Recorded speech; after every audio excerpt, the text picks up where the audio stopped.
Hello दोस्तों, स्वागत है आपका मेरे इस सैनिक समाचार चैनल में।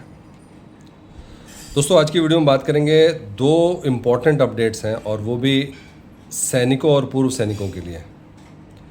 और ये जो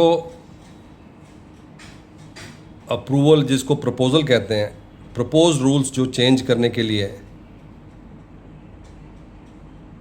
भेजा गया है, उसमें एमएससीपी एक बहुत बड़ा रोल है। क्योंकि ये जो कैरियर प्रोग्रेशन है, मॉडिफाइड एश्योर्ड कैरियर प्रोग्रेशन, इसका जो टाइम अभी है वो है आपका 8 साल, 16 साल और 24 साल। और सबसे बड़ा इसमें जो इम्पोर्टेंट पॉइंट ये है कि ऑन एन एवरेज अगर हम बात करें मिलिट्री में, तो लोग जो है 18-19 साल में जो है रिटायर्ड हो जाते हैं। तो जहाँ पर आप 8 साल, 16 साल और 24 साल, बहुत कम लोग होते हैं जो 24 साल पूरा कर रहे हैं। तो अल्टीमेटली क्या है कि जो आपका तीसरा आपको जो मॉडिफाइड एश्योर्ड कैरियर प्रोग्रेशन मिलता है वो बहुत कम लोगों को मिलता है। बहुत सारे ऐसे लोग हैं जिनको कि जो है सिर्फ और सिर्फ दूसरा modified career assured career progression ले पाते हैं। मतलब कि अगर आप एक ही रैंक पर 8 साल पूरा करते हैं तो आपको ऑटोमेटिकली, अगर आपका प्रमोशन नहीं होता तो नेक्स्ट रैंक का आपका सैलरी मिलना शुरू हो जाती है। तो यहाँ पर दोस्तों देख सकते हैं कि ये एक इम्पॉर्टेंट चीज़ है जिसको कि हाईलाइट किया गया है 8th पे कमीशन के जो प्रपोजल दिया गया है। और इसमें आप देख सकते हैं कि अभी जो है करंट रूल्स है 8 साल, 16 साल और 24 साल। अब इन्होंने जो प्रपोजल दिया है वो एक प्रैक्टिकल प्रपोजल है। और यहाँ पर दोस्तों देख सकते हैं कि जैसे ही 6 साल कंप्लीट होते हैं, फिर 12 साल कंप्लीट होते हैं और फिर 18 साल कंप्लीट होते हैं। तो अल्टीमेटली क्या है कि ये जो तीन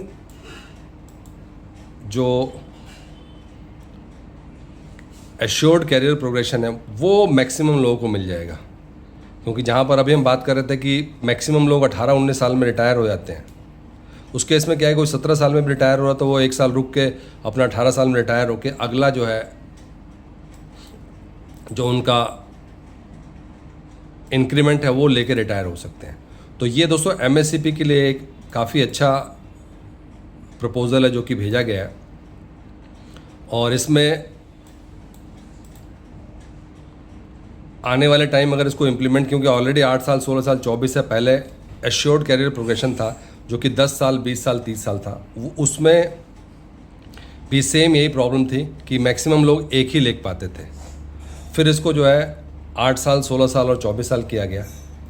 इसमें अब दिक्कत ये है कि 2 तो ले पा रहे हैं, तीसरा नहीं है। और अब फाइनल जो है इसको सबसे ज़्यादा सिंप्लीफाइड करने का ये प्रपोजल भेजा गया है जिसमें कहा गया है कि इसको 6 साल, 12 साल और 18 साल किया जाए। दोस्तों, एक तो ये है कि आपको मॉडिफाइड कैरियर प्रोग्रेशन जो है वो तीनों मिल सके, इसकी वजह से ये इम्पॉर्टेंट रिकमेंडेशन है। While civilian employees follow at 10, 20, 30 year structure, defence forces operate on A compress timeline. और ये जो रिकमेंडेशन भी दिया गया है डिफेंस फोर्सेस के लिए दिया गया है, क्योंकि वहाँ पर जो है अर्ली रिटायरमेंट एजेस बहुत जल्दी रिटायर कर लेते हैं।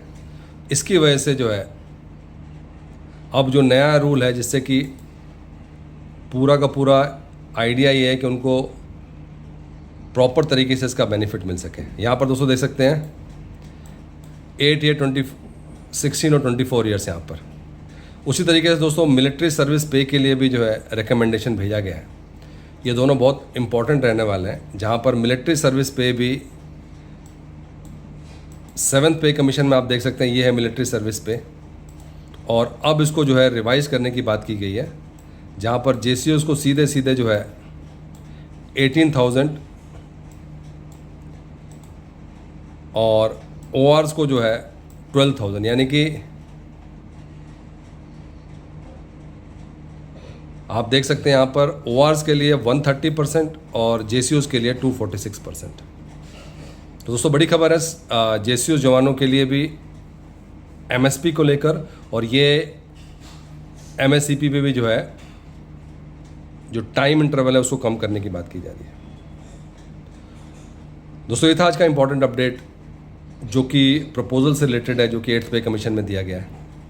अगर वीडियो पसंद आए तो लाइक कीजिए, शेयर कीजिए और सब्सक्राइब करना ना भूलिए।